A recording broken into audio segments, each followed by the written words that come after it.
हमारी लाइफ को आप दो नजरिए से देख सकते हो, एक सर्कल ऑफ इन्फ्लुएंस और एक सर्कल ऑफ कंसिडरेशन। और फिर दो चार लोग उसके बगल में होते हैं और वो बोलते हैं कि हाँ तो डिप्रेशन में है, पहाड़ों में चला जा घूमने। हाँ तेरा मन डाइवर्ट हो जाएगा, उसका मन डाइवर्ट होने से ठीक हो जाएगा, वो वहां पे वो सोचेगा नहीं। हमारे लाइफ में 24 घंटे हैं, करेक्ट। अब सोशल मीडिया में क्या होता है कि लोग वही चीजों को पोस्ट करते हैं, अपने 24 घंटे में से कुछ सेकंड से कुछ मिनट्स की वीडियोस को पोस्ट करते हैं जो उसके लाइफ की सबसे बेस्ट चीजें होती है। वो 24 घंटे में से सबसे बेस्ट चीज उन्होंने किया है वही उनको पोस्ट किया जाता है सोशल मीडिया पे, और हम सोचते हैं कि अरे यार उसकी लाइफ तो बहुत ही अच्छी चल रही है, पूरी दिन काफी अच्छे से बीतता है, जिंदगी में कोई प्रॉब्लम ही नहीं है। देखो आपने बताया कि कुछ ही सेकंड दिखाता है, करेक्ट। और जरूरी नहीं है कि वो कुछ सेकंड उसके जीवन के उस दिन के सबसे अच्छे पल हो। उनको ये पता होता है कि मेरी जो ऑडियंस है वो क्या देखना पसंद करती है, तो कुछ ना कुछ वो क्रिएट भी कर देते हैं ऐसा माहौल। मान लीजिए कि भाई कोई व्लॉगर है तो कहीं रास्ते में जा रहा है तो कुछ दिखा दिया कि भाई देखो वहां पे एक्सीडेंट हो गया है। हम रिकॉर्ड तो नहीं कर सकते, लेकिन आप समझ जाइए कि इस तरह से रिकॉर्ड, मतलब इस तरह से एक्सीडेंट हो जाते हैं तो हेलमेट पहनिए। तो उसको थोड़ा सा एक कंटेंट सा मिल गया कि थोड़ा सा ऐसे लगे कि भाई ओ हाँ हाँ अवेयर भी कर रहा है, अच्छा इंसान है भाई ये तो कुछ क्रिएट करते हैं और कुछ अपनी लाइफ को दिखाते हैं। तो जैसा उनको लगता है ना कि मेरी ऑडियंस मेरे को इस तरह से पसंद करती है, तो वो उस चीज को क्रिएट करते रहते हैं और उसी को दिखाते हैं ताकि और एंगेजमेंट बढ़े और उनकी और ज्यादा पॉपुलैरिटी भी बढ़े। तो ये ज्यादा जरूरी है कि आप इन चीजों को समझिए और थोड़ा सोच समझ के अपनी रोल मॉडल को सिलेक्ट कीजिए। सही बात है। रोल मॉडल मेरे ख्याल से हमारे करियर में भी बहुत ज्यादा इम्पैक्ट डालता है। हम किस तरीके से अपने लाइफ को देखना चाहते हैं, किस तरीके करियर चूज करना चाहते हैं। अगर रोल मॉडल अगर आपका अच्छा है, आप जैसे जिन जैसा बनना चाहते हैं, मान लीजिए आपका बॉस है जो बहुत ज्यादा मेहनती है, आप उन जैसा बनना चाहते हैं तो उन जैसा बनने के लिए आपको उन जैसा काम भी करना पड़ता है। मान लीजिए वो 8 घंटे काम करते हैं तो 8 घंटे नहीं तो कम से कम 7 घंटे आप उसकी उनकी तरह काम करके देखिए, उनकी तरह मेहनत करके देखिए, आप जरूर सक्सेसफुल होंगे। ऐसा नहीं है कि सिर्फ बुरी बातें ही देखें, जो उनकी अच्छी चीजें होती हैं उन चीजों को अपनी लाइफ में लेके आए, वो ज्यादा इंपॉर्टेंट रहता है। तो इस वजह से अगर आप मान लीजिए एक अच्छा रोल मॉडल है तो आप काम जब करते हैं तो आपका उस इंसान से ज्यादा और बेहतर काम निकल कर आएगा, स्किल सेट में वो बहुत ज्यादा निखर कर आएंगे।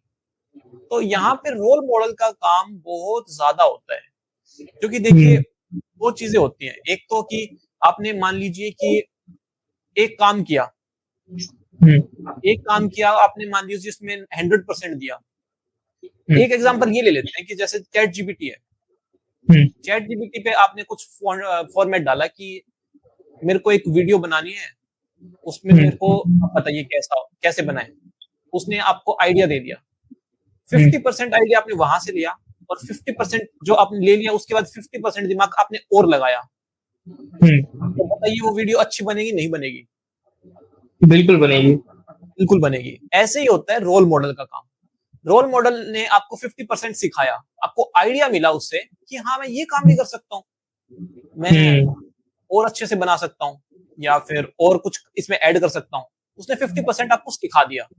अब बाकी का जो 50% काम है वो आप और क्रिएटिव कर सकते हैं। सोशल मीडिया पे जैसे मान लीजिए कोई डांस कर रहा है या फिर कोई मोटिवेशन रील्स बनाता है, तो आप उसको देखेंगे और बोलेंगे कि अरे हाँ इसने ये तो अच्छा पॉइंट बोला, इसने दो बातें मिस कर दी, वो 4 बातें बनाकर आपने और ज्यादा इन्फ्लुएंस कर दिया, तो लोग आपको जानने लग गए। तो यहाँ पे रोल मॉडल का काम इसी तरह काम करता है। अच्छा रोल मॉडल होगा तो अच्छी चीजें निकल के आएंगे, बुरी होंगे तो आप और बुरे बन के निकल के आओगे। तो आपके हाथ में ये चीज, सारी चीजें आपके हाथ में होती है। बायोलॉजिकल चीजों को छोड़ के इन्वायरमेंट की जो भी चीज होती है वो सारी की सारी आपके हाथ में। जैसा आप बनना चाहते हैं, जो आप करना चाहते हैं, वो सब आपके हाथ में है। एक बुक है जिसकी नाम है seventh habit of highly effective people, Steven Cowen की। उसमें कहा गया था उन्होंने कि हमारी लाइफ को आप दो नजरिए से देख सकते हो, एक सर्कल ऑफ इन्फ्लुएंस और एक सर्कल ऑफ कंसिडरेशन। तो सर्कल ऑफ इन्फ्लुएंस में ये पार्ट होता है ना कि हम अपनी लाइफ की क्या एक्सपेक्ट है जिसे हम खुद कंट्रोल कर सकते हैं, जो हमारे इन्वायरमेंटल कंडीशन आ गई। और एक सर्कल ऑफ कंसर्न वो पार्ट हो गई जिसको हम कंट्रोल ही नहीं कर सकते, जैसे हमारी बायोलॉजिकल चीजें हो गई या फिर फ्यूचर के बारे में सोचना हो गया, उसे हम कंट्रोल नहीं कर सकते। बट जो हमारे लाइफ में अभी चल रही है, जो हमारे सराउंडिंग में चीजें हैं, जो हमारे हाथ पे है, जिसको हम यूज करके बेटर बना सकते हैं अपने लाइफ को। देखो इसमें ना एक सबसे अच्छी बात कही गई है कि एक रील मैंने भी देखी थी, उसमें कहा था कि आप अपने माता पिता को चूज नहीं कर सकते हैं, लेकिन आप चूज कर सकते हैं आपके दोस्त कौन है। करेक्ट। तो उसी तरह से बायोलॉजी में क्या होता है कि आप ये चूज नहीं कर सकते कि आप आज मेरे को ये पिता मिल गया तो कल जाके मैं किसी और को बोल दूं कि हाँ यही मेरा पिता है, ऐसा नहीं बोल सकते। ये आपकी बायोलॉजिकल चीज हो गई। लेकिन अगर आप इन्वायरमेंट में आपको एक दोस्त बनाना है तो वो आपके हाथ में है कि ये मेरा दोस्त कैसा होना चाहिए। वो पढ़ाई में अच्छा होना चाहिए, या फिर वो स्पोर्ट्स में अच्छा होना चाहिए, या फिर वो बातों में अच्छा होना चाहिए।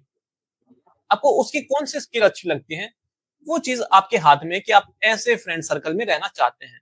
लेकिन आपको जो फैमिली मिली है, आप पेरेंट्स मिले हैं, वो आपके हाथ में नहीं होती। इसी टाइप से बायोलॉजी की जो चीजें होती हैं वो आपके हाथ में नहीं होती।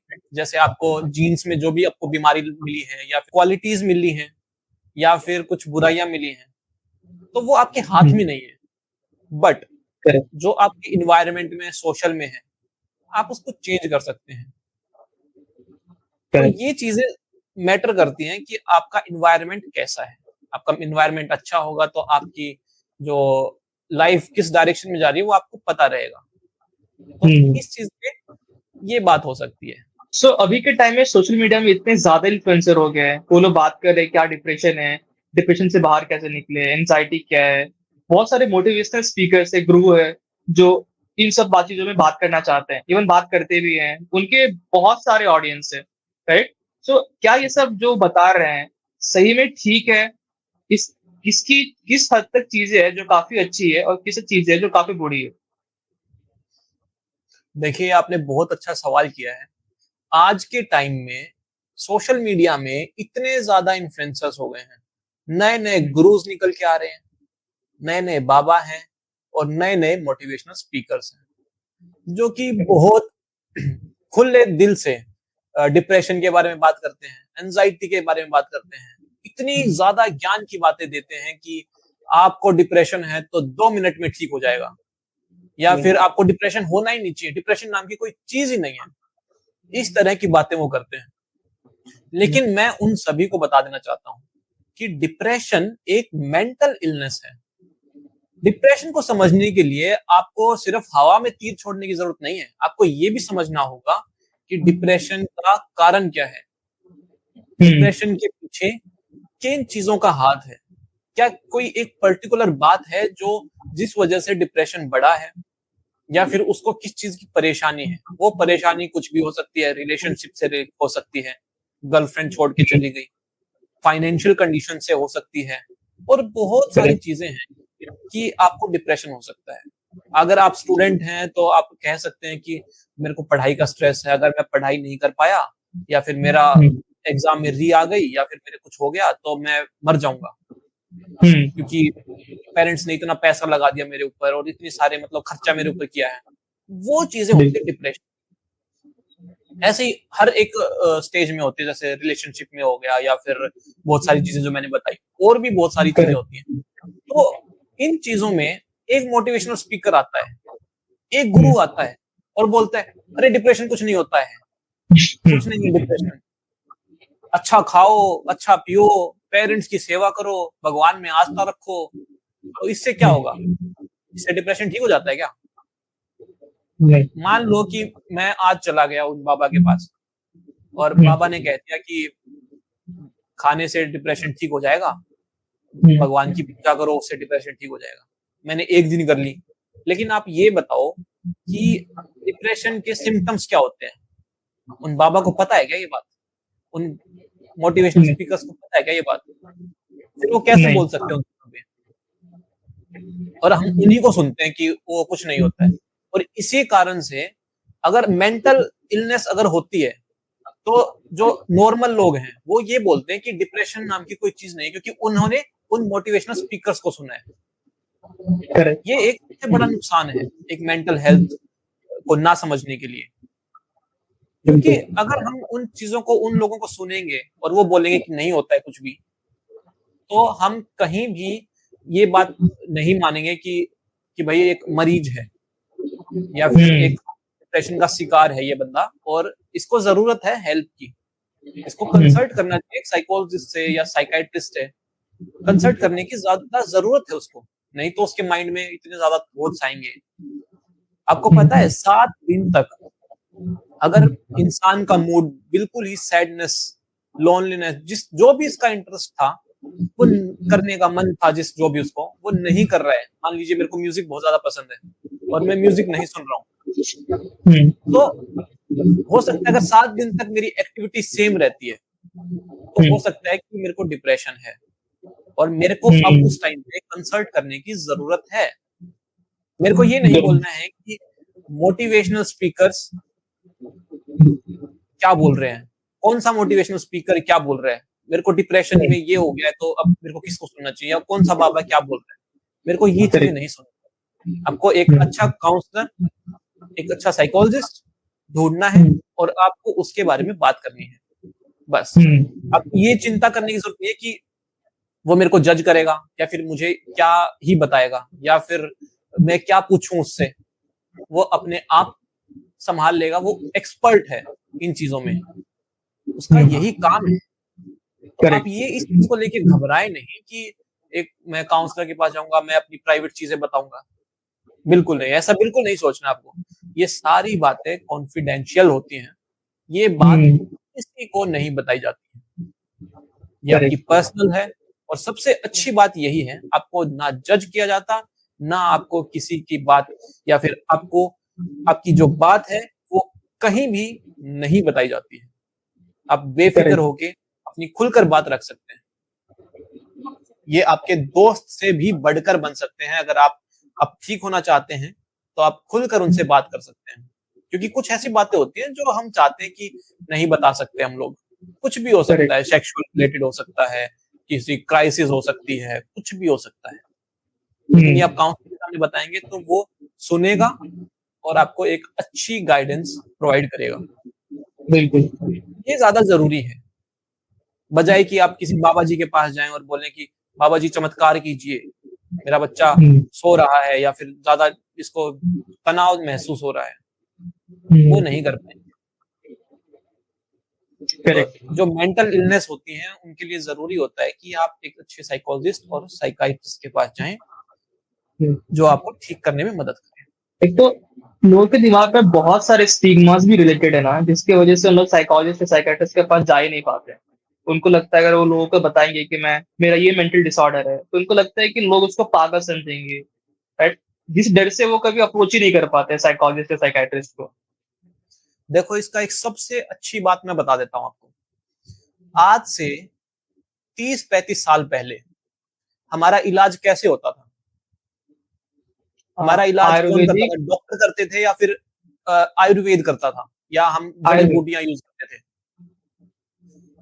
जड़ी बूटियां वगैरह यूज करके भी ट्रीटमेंट होता था, लेकिन गांव में हम लोग आयुर्वेद, नीम की पत्ती या फिर इस तरह से हम इलाज करते थे। और उससे भी पहले 50-60 साल पहले अगर हम बात करें, उस टाइम पे लोग क्या करते थे? बाबा जी के पास जाते थे, वो एक विभूति देते थे, कुछ पता नहीं क्या देते थे, और उससे उनको लगता था कि ठीक हो जाते हैं। अगर उनको ये बोलते ना कि भाई यहाँ पे मेडिसिन प्रोवाइड की जा रही है, तो वो बोलते थे नहीं, ये मेरे को बीमार कर देगा। उस टाइम पे ये स्टिग्मा था। वैसा ही सेम स्टिग्मा आज का टाइम मेंटल हेल्थ के दौरान है। उस टाइम पे जैसे दवाइयां नहीं लेते थे, उनको लगता था कि ये कुछ नहीं होता है, ये पागल बनाने का बस रास्ता है। तो आज के टाइम लोगों को लगता है कि काउंसलर्स इतनी फीस लेते हैं तो ये पागल बनाने का एक जरिया है। बातें ही तो करनी है, बातें हमसे कर लो। लेकिन मेरे को एक बात बता दो कि किस इंसान ने बातें करके किसी को ठीक कर दिया? करेक्ट। अगर आपने साइकोलॉजी पढ़ी है तो उसके कुछ नॉर्म्स होते हैं, कुछ वैल्यूज होती हैं वो आप उनको उसका एक रूल होता है, उसके अकॉर्डिंग आपको चलना होता है। तो आप उसको एक स्टेप बाय स्टेप चलते हैं, जहां साइंटिफिक स्टडीज हुई हैं, आपको स्टेप बाय स्टेप चलना पड़ता है, जिस वजह से वो उस जो उसको प्रॉब्लम है उसको ठीक कर सकते हैं। लेकिन आप अपने एक्सपीरियंस के अकॉर्डिंग अगर चीजों को बताओगे तो क्या लगता है आपको ठीक हो जाएगा? ऐसा बिल्कुल नहीं होने वाला है। 0% योगदान होता है कि आप उसको सपोर्ट करो, लेकिन आप ये मत बताओ कि आप पूरी तरह उसको ठीक कर दोगे, क्योंकि दो चार ज्ञान की बातें आपने किन्हीं से ली है ना, वो दो चार ज्ञान की बातें उसने भी सुनी है, कुछ डिफरेंस नहीं बता रहे आप। बिल्कुल। तो पहले से ही एक्सपर्ट है, ये ज्यादा डिपेंड करता है कि आप उससे कंसल्ट करो। करेक्ट।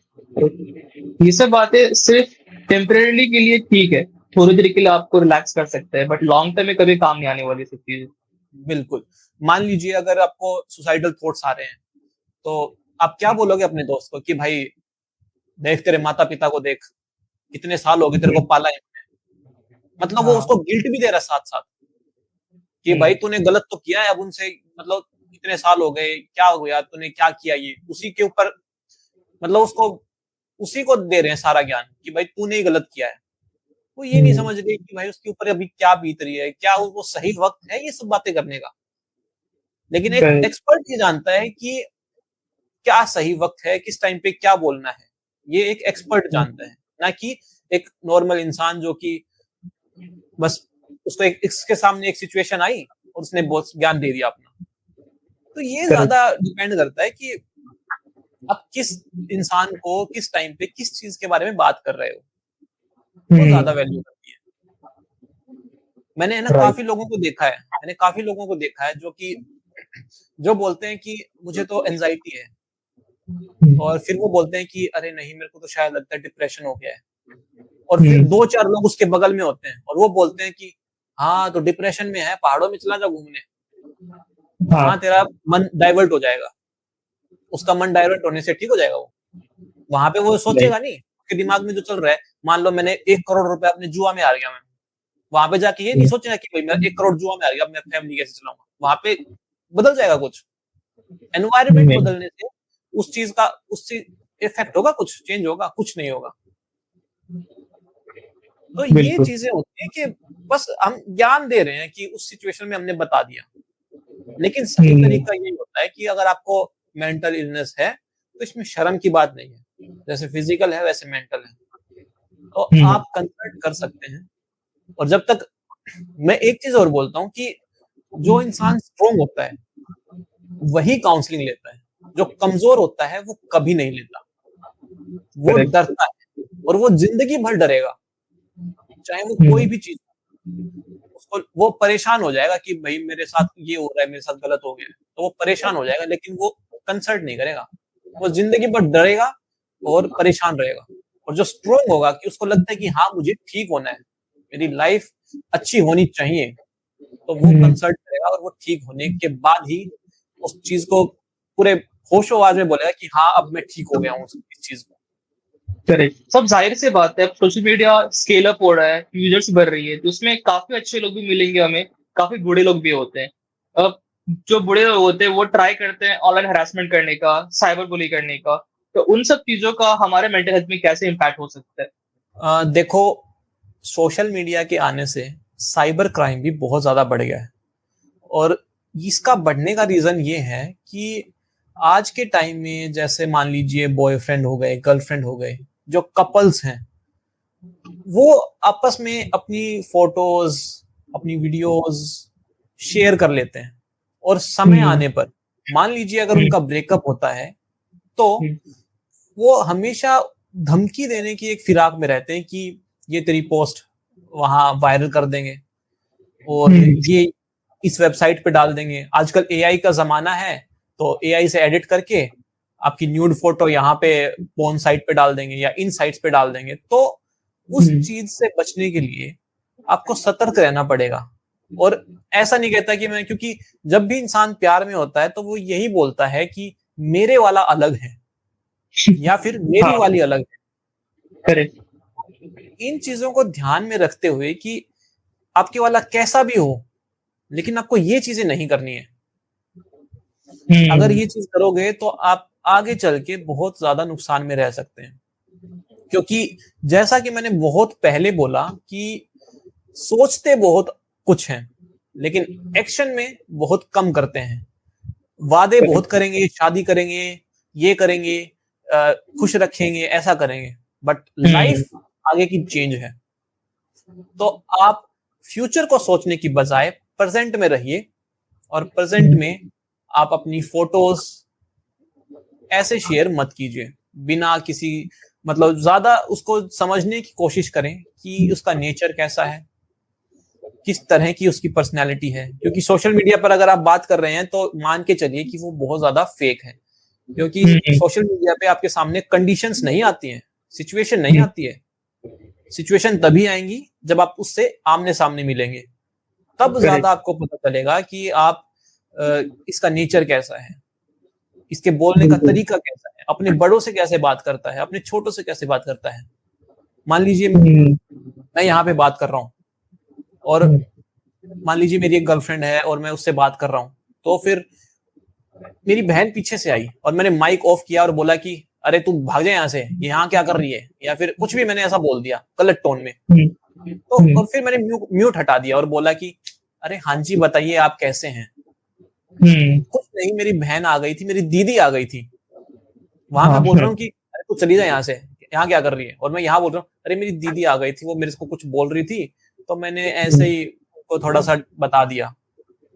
आप डिस्टर्ब तो नहीं हुए ना। तो इस तरह से आप मतलब इतनी अच्छी अच्छी बातें करेंगे उनसे, तो और असल में होंगे तो जहां पे आपको गुस्सा आएगा तो वो शो भी होगा कहीं ना कहीं, तब आपको पता चलेगा कि भाई इसका नेचर एग्जैक्टली क्या है।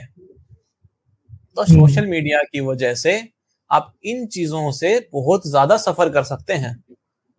तो ये एक ज्यादा ही नेगेटिव इम्पैक्ट जाता है कि भाई सोशल मीडिया पे ज्यादा ही रिलेशन चल रहे हैं। और मैं तो आपको बताना चाहता हूं कि जैसे ऑनलाइन ही रिलेशन बना रहे हैं आजकल लोग, वॉइस चैट्स पर, ये कुछ पबजी में बना लेते हैं कि भाई इससे तो कुछ यही मेरा सब कुछ है, वहां पे भी उनके रिलेशनशिप चल रहे हैं, फ्री फायर में और जाने कहां कहां, जहां पे भी ये ऑनलाइन बातें होती वहां वहां।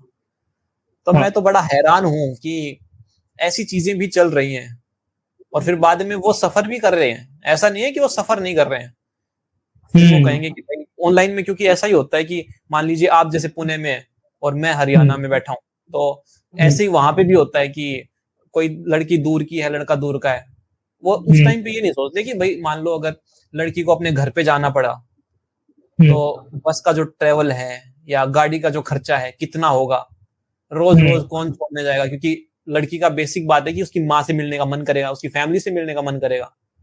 तो पहली बात तो वहां तक बात पहुंचेगी नहीं शादी तक, लेकिन उसके बाद पहुंच भी गई तो ये सारी चीजें भी होती हैं। ये चीजें बाद में ध्यान में आती हैं, उस टाइम पे नहीं सोचता कोई इंसान की ओहो मेरे को, बस उस टाइम पे तो ऐसा लगता है कि बस प्यार में है, प्यार ही सब कुछ है। तो वहां पे लोग बहुत ज्यादा इन चीजों के बारे में नहीं सोचते हैं। वही तो बात मैं कह रहा हूँ कि रियल लाइफ को छोड़ के रियल लाइफ में ज्यादा जा रहे हैं आजकल, फेक वर्ल्ड में ज्यादा जी रहे हैं, हेलुसिनेशन, इमेजिनेशन, इस लाइफ में ज्यादा जी रहे हैं आजकल लोग। करेक्ट। आजकल हम काफी अटेंशन सीकिंग हो गए हैं। हम सोशल मीडिया में पोस्ट ही इसलिए करते हैं ताकि हमें ज्यादा से ज्यादा लाइक्स आ पाए, कमेंट्स आ पाए, हमें वैलिडेशन मिल पाए कि हम कितने अच्छे दिख रहे हैं या क्या कितने अच्छे काम कर रहे हैं। करेक्ट। तो ये वैलिडेशन का क्या सिलसिला है, इसका पीछे क्या कारण है?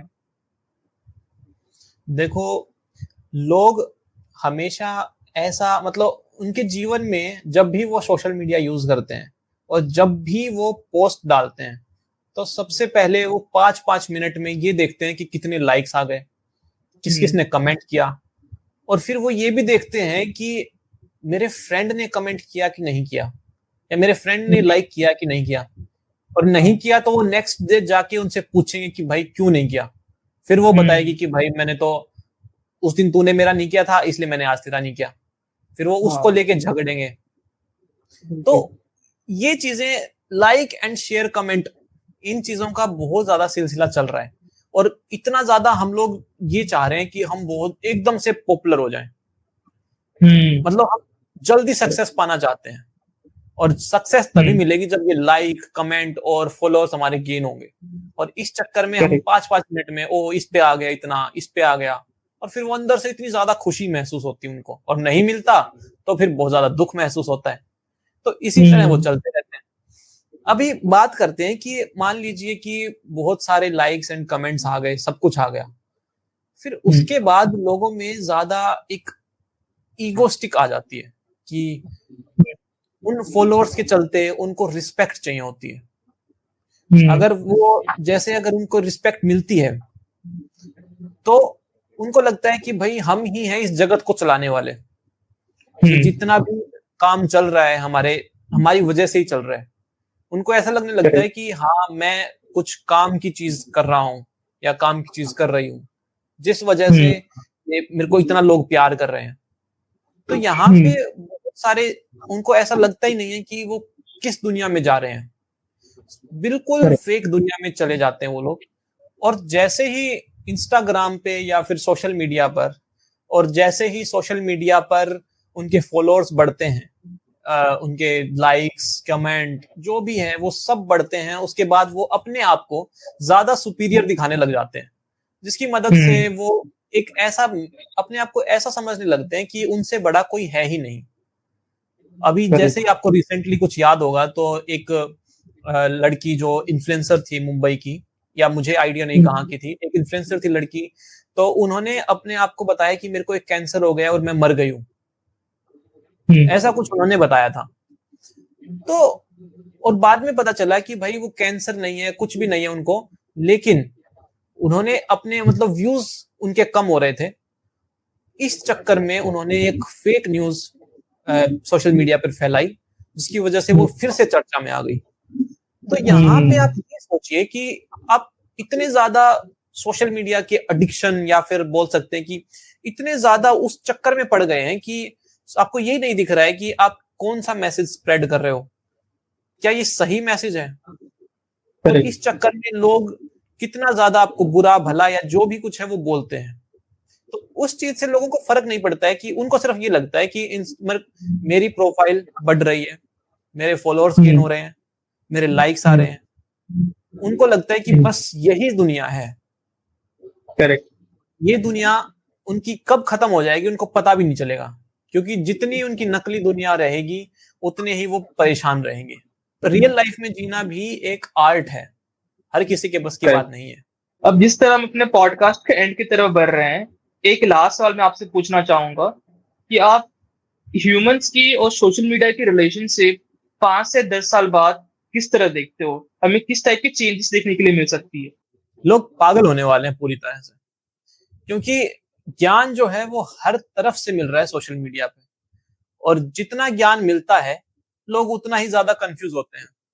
इसको समझाने के लिए मैं आपको एक अच्छा सा एग्जांपल देता हूँ।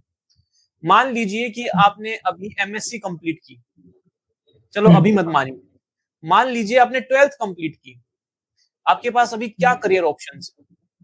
शिवम, आप बता सकते हैं क्या करियर ऑप्शंस आपके पास? अभी आपने 12th कंप्लीट कर लिया, अब आप क्या कर सकते हैं? अगर मैंने कॉमर्स के फील्ड से की है तो मैं फिर बिजनेस में जा सकता हूँ, बीकॉम कर सकता हूँ, बीबीए कर सकता हूँ। अगर साइंस থেকে कंप्लीट किया तो बीटेक वगैरह कर सकता हूँ, बीएससी कर सकता हूँ। अगर आपके और अगर हम आपसे पूछें कि आप 10th क्लास में हैं, अब आप कौन सी स्ट्रीम चूज करेंगे? या तो साइंस, कॉमर्स, आर्ट्स। ये 3 स्ट्रीम होती हैं, इन तीनों में से आपको एक चूज करना पड़ेगा। अब ये चूज करना कितना आसान है कि मेरा इंटरेस्ट किस चीज में है, राइट? मान लीजिए अब आपका इंटरेस्ट किस चीज में है, आपको साइकोलॉजी, आप स्टूडेंट हैं साइकोलॉजी के, तो आपका इंटरेस्ट या तो साइंस में होगा या फिर आर्ट्स में होगा, क्योंकि इन दोनों ही सब्जेक्ट्स के माध्यम से आप साइकोलॉजी में जा सकते हैं। बिल्कुल। तो आप कौन सा सब्जेक्ट चूज करना चाहेंगे? मैं आर्ट्स करना चाहूंगा क्योंकि यहाँ पे मुझे फिलोसॉफिकल बैकग्राउंड भी मिलेगा। ठीक है, आपने आर्ट सब्जेक्ट चूज किया, उसके बाद अब मान लीजिए आपकी 12th कंप्लीट हो गई, अब आप क्या करेंगे? आपके पास इतने सारे ऑप्शंस होते हैं कि आप बीए कर सकते हैं, या फिर आप किसी शॉप पे जाके काम भी कर सकते हैं, या फिर आप पॉलिटेक्निकल कर सकते हैं, या फिर आप आईटीआई कर सकते हैं। कर सकते हैं ना 12th के बाद, इतने सारे बिल्कुल। ऑप्शंस खुलते हैं। आपको इतना सोचना पड़ता है। और उसके बाद मान लीजिए आपने ग्रेजुएशन कर ली, बीए आपने चूज किया, उसके बाद आप क्या कर सकते हैं? मान लीजिए कि आप जॉब के लिए अप्लाई कर सकते हैं ग्रेजुएशन बेस पे, 12th के बेस पे भी आप जॉब अप्लाई कर सकते हैं, या फिर आप कोई और काम करना चाहते हैं, ग्रेजुएशन बेस पे कर सकते हैं, आप मास्टर्स भी कर सकते हैं। अब आप क्या चूज करोगे? कितने सारे ऑप्शंस खुल गए हैं। मास्टर्स में मान लीजिए आपने मास्टर्स चूज किया, मास्टर भी आपने कंप्लीट कर ली, अब और आपके पास ऑप्शंस खुल गए कि आप प्रोफेसर लग सकते हैं, आप नेट क्लियर कर सकते हैं, आप काउंसलिंग दे सकते हैं, इतने सारे ऑप्शंस खुलते हैं। तो जितने ऑप्शंस आपको मिलते जाते हैं, आप कितना कंफ्यूज हो गए कि अब मुझे क्या करना चाहिए था। उसी तरह से सोशल मीडिया होता है। सोशल मीडिया पे जितने लोगों से आप सुनोगे, कोई कुछ बोलेगा, कोई कुछ बोलेगा। सब लोग अपने अनुभव के अकॉर्डिंग आपको बताते हैं। कोई बोलेगा कि भाई राइट से चले जाओ तो आप जल्दी घर पहुंच जाओगे। कोई बोलेगा कि अरे राइट से तो पूरा बाईपास होके जाना पड़ेगा, आप सेंटर से जाओ तो जल्दी पहुंच जाओगे। लेकिन एंड में चूज तो आपको ही करना पड़ेगा। तो इतने सारे ऑप्शंस का इतना ज्यादा नुकसान है कि आप इतने ज्यादा कंफ्यूज होंगे कि आप क्या ही कर सकते हो। अब मैंने ये इसलिए कहा कि आप पागल क्यों होने वाले हैं, क्योंकि ये दौर स्टार्ट हो चुका है कि सोशल मीडिया पे इतने ज्यादा वीडियोस आ रहे हैं, रील आ रहे हैं, और सोशल मीडिया पे इतने ज्यादा लोग एक्टिव हो रहे हैं। आज से 10 साल के बाद, आज जो लोग प्रायोरिटी सेट कर रहे हैं कि मैं आज से 5 साल बाद करोड़ रुपए कमा लूंगा, 10 करोड़ कमा लूंगा या इतना कुछ कर लूंगा, उनके सपने टूटने वाले हैं। कि रियलिटी यही है, 100 में से एक कोई सक्सेसफुल होता है, सारे नहीं हो पाते हैं। वो 99 लोग बिल्कुल नीचे ही रह जाएंगे, जिनकी हाई एक्सपेक्टेशंस थी, जो चाहते थे कि मैं बहुत कुछ कर लूंगा और बहुत कुछ कामयाबी हासिल कर लूंगा, लेकिन नहीं कर पाएंगे। सोशल मीडिया का वही दौर है जहां पे लोग सोचते बहुत ज्यादा है, करते बहुत कम है। तो अब आप खुद तय करिए कि आप अपनी प्रायोरिटीज किन चीजों पे रखना चाहते हैं। सो आज की इस पॉडकास्ट में हमने बहुत चीजों के बारे में बात किया, किस तरह सोशल मीडिया हमारे फिजिकल हेल्थ को तो इम्पैक्ट करती है, साथ साथ मेंटल हेल्थ को भी बहुत ही बुरे लेवल पे इम्पैक्ट करती है। करेक्ट।